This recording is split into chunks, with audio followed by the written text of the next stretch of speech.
before we take a look at taking photos on the bayou, Lomochrome Purple, Metropolis, Kodak Portra, and some cinema film, I'd like to point out that this episode and actually the next episode were recorded before the worst of our current situation, which hopefully is not much worse than it is right now as I'm recording it. Now I would not go out and do this stuff.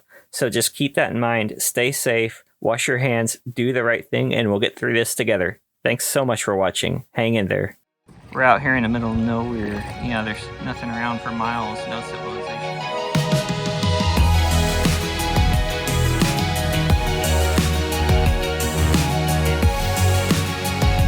Madi and I went out to the bayou, which is actually Caddo Lake State Park in Texas. And it's I guess we were in the uncertain Texas area, but we wanted an isolated, organized, relatively safe spot because even then it was getting sketchy to be around crowds. So we decided that Caddo Lake was open air and that as long as we were cautious, hopefully we would be okay. And hopefully, anyway. So we went out there and I brought a bunch of cameras again. My Hasselblad 500 CM, my Minolta 307N, I believe, or I can never remember that name.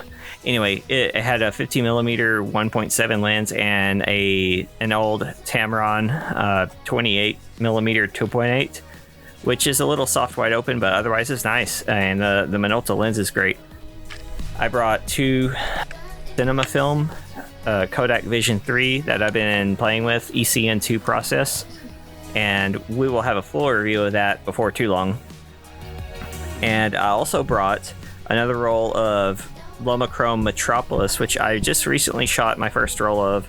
And I was planning to do a review, and I'm hoping to do that still. But I went ahead and decided to share this shoot and not necessarily with the other one.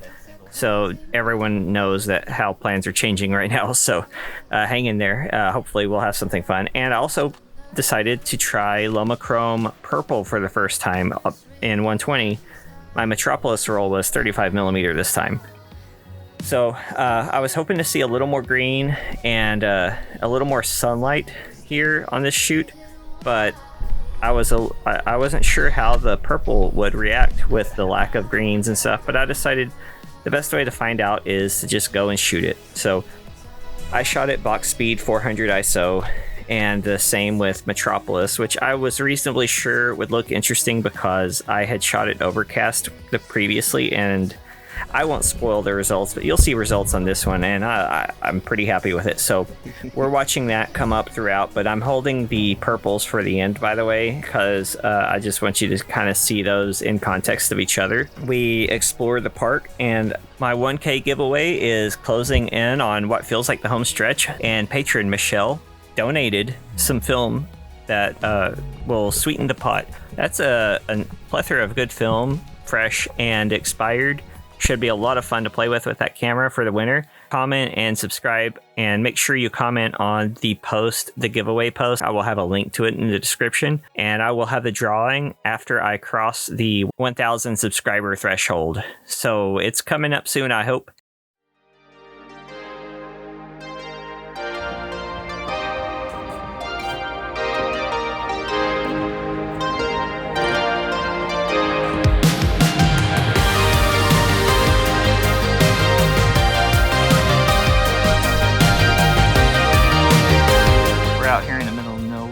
Yeah, there's nothing around for miles, no civilization or anything. We're in shark country. We're not even a foot into the water, but it looks cool. I drive around in a city full of shame. Like I said, it was overcast, it was windy, which I really actually like overcast for the most part, but also easy to be boring, and it can be deceptively dark, especially when you're working on film. We didn't really get far in the water because we'd have been carried around by the current, and it wouldn't have necessarily been very conducive to getting a photo. Speaking of color interpretation, I went ahead and shot a roll of Portra160 on this little canoe on the very edge of Caddo Lake So we were kind of just, as you see, on the edge of the water. But I expected a Portra to do Portra, be kind of warm tones and stuff. But the way it interpreted was much more blue than the Cinestill 800T I was shooting.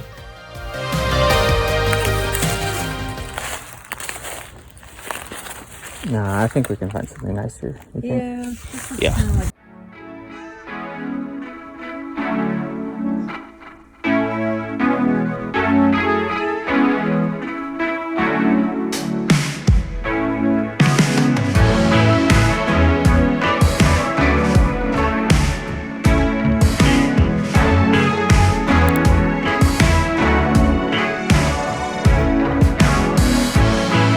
I didn't take a single shot with my digital camera on this entire shoot.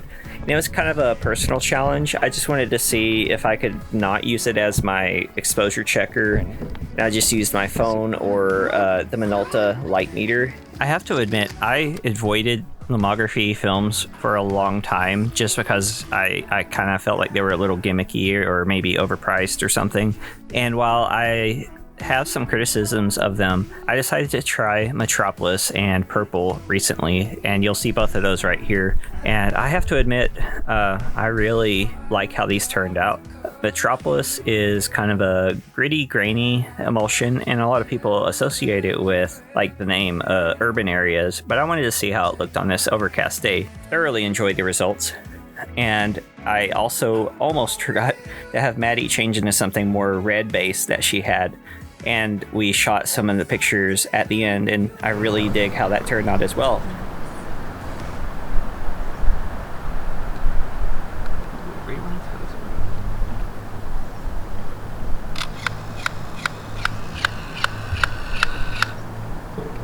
That's cool. I hope that rewound. I'm about to find out. I'm gonna give it a chance.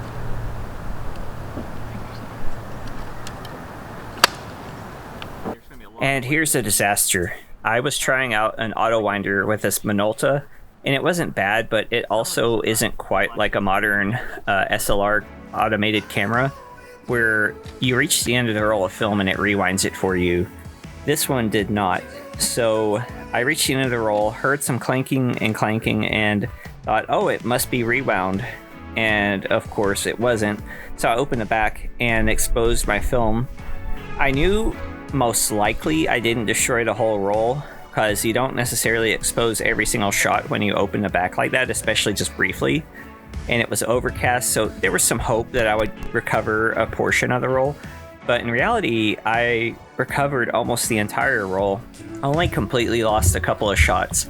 And a lot of the other shots that were affected were kind of happy accidents. I really dig it. I might have to try this again on purpose, maybe.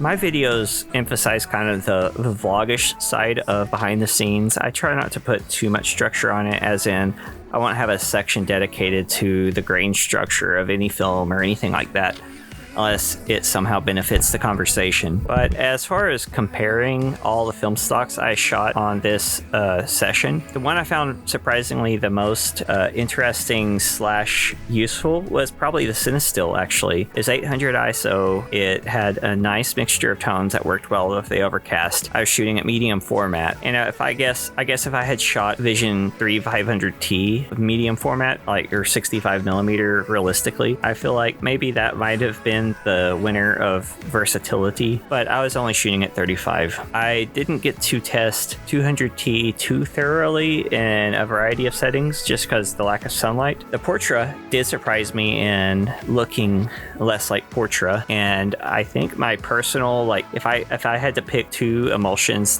to win the day or some silly thing like that, I would pick Metropolis and I would pick Cinestill 800T. I like the versatility of the look. In this situation, they worked the best with the overcast and the kind of gloomy setting. But I could see on a green day that the purple would be phenomenal. So I've gotten more purple. I will probably get more Metropolis. I have no doubt I'll have more Portra. And I'll probably start narrowing down between Vision 3 250D and probably 500T. But I'm working on that.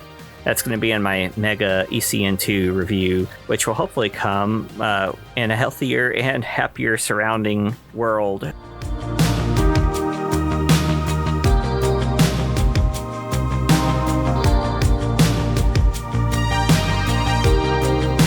And on subject of lomography film, the Lomochrome Purple did not get much purple this time, just because there's a very low amount of green in the aforementioned overcast.